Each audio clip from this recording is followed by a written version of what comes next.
Russia is home to the world's richest city, Moscow. It is the biggest country in the world. There are fancy people.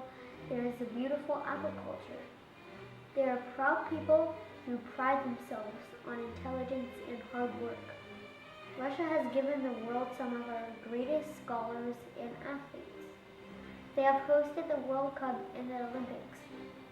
However, there is more to Russia than sports and glamour. Russia is also home to the most orphans and orphanages in the world.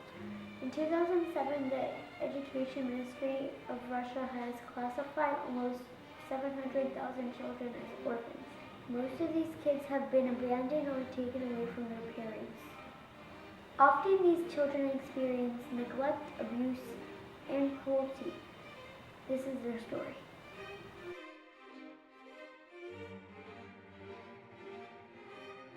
From 1953 through 1991, the Soviet Union was prospering. So aside from the war orphanages, there was not an abundance of orphanages. During this time, the state liked to boast. That took care of its people, from room to tomb.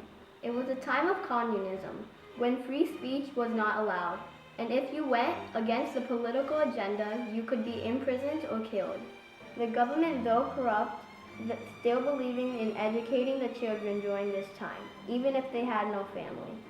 Starting in the 1950s, many of the orphanages were moved from orphanages to boarding schools, and the orphanage mainly housed children in handicaps or disabilities. By the 1990s, private children's charities started offering heir and adoption, and foster care was also helping to lower the numbers of orphanages. Then the Soviet Union collapsed, and by 1995 there were over 300,000 children in orphanages. When the Soviet Union collapsed, the transition for many families was very difficult. For the first time, they had the task of providing for themselves. This task proved too hard for most. Many were poor and could not find work. Many turned to alcohol or drugs, which has plagued Russia for many years. Some simply had no child care or the proper tools to become parents. In some cases, the parents willingly abandoned their children, while in other cases, the government steps in and removes the children from their homes. This is a good question with a very complicated answer. The records are inconsistent and not always accurate. By 2011, there were over 700,000 children in government-run orphanages. There is no way to know exactly how many orphans there are in Russia. UNICEF estimated about 300,000 orphans in 1995. Up to 95% of these children are social orphans, meaning they have at least one living parent who simply could not or would not take care of them. Who are these orphans? Where do they live? How do they live? Once again, these are great questions that have very complicated answers. There are conflicting results for all of these questions. What we do know is that once the parents, for whatever reason, no longer have rights to their children, they are placed in a type of institution. To make matters worse, the conditions of these orphanages are horrible. Some were better than others, but all of them were bad. Many of them are underfunded and overcrowded. There are some that cannot provide children with enough food, emotional care, or basic medical care. These children are often neglected. Those are not the worst ones. There are some orphanages accused and found guilty of abuse and cruelty. Sadly, many of these children that receive this harsh treatment are disabled. The question is, were they disabled before the orphanage or because of the orphanage? All children that are placed in orphanages or institutions are diagnosed with institutional autism and many other medical conditions. Many orphanages mix the severely handicapped children with the children with mild developmental delays. Many of the problems these children have are the result of being in an orphanage. I was born Igor Dekhanov on April 9, 2007, in the town of Edinasova, Moscow region. Nobody visited me or inquired about my health during this time. It took another 8 months to find my birth mother, but eventually they found her. My birth mother, Zina Dekhanova, was born 23 poor and unmarried. Her parental rights were taken away on July 13, 2007, because she abandoned me at the hospital and never came back. The court papers state she relinquished me because of her difficult financial situation. I spent the first 8 months of my life in the hospital with some medical issues, including fluid on my brain. At 8 months old, I was transferred to the Kolomensky baby home. According to the Russian Federation, Kolomensky Orphanage was a specialized baby home for children with organic affection of central nervous system with medical disturbances.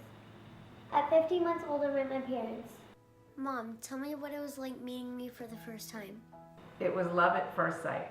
Despite the fact the orphanage and even Blake had an odd and disturbing odor, seeing 5 or 4 babies in one crib together and hearing the constant piercing sounds of crying. As soon as they showed me my son and I picked him up in my arms, I noticed nothing else around me.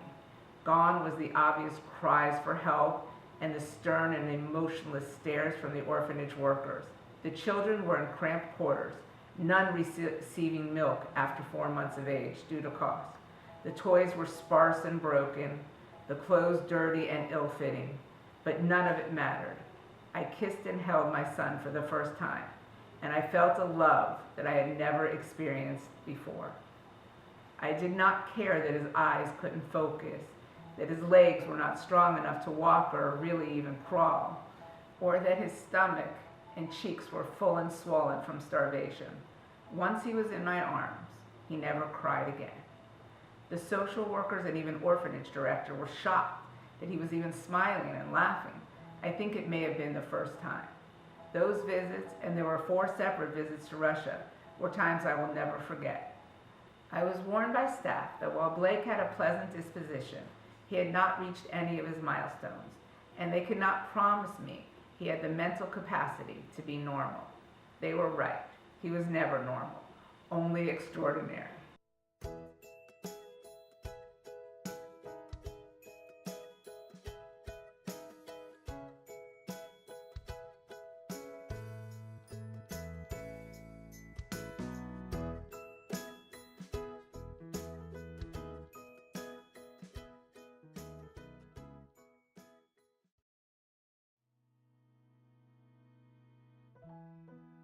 Everything was going relatively well until December of 2012, when Putin banned the Americans from adopting from Russia. The truth was that the bill was payback from the U.S. imposed sanctions. For these parents, there was no happy ending. For the children, it was even sadder. The Dima Yakovlev law, a bill named after a Russian boy, was accidentally left in a court and died. Putin claimed it was for the reasons like this that he made the new law. So what happened to these orphans that thought they had found their forever home? Sadly, over 200 American families were in the middle of adoption process and were unable to adopt.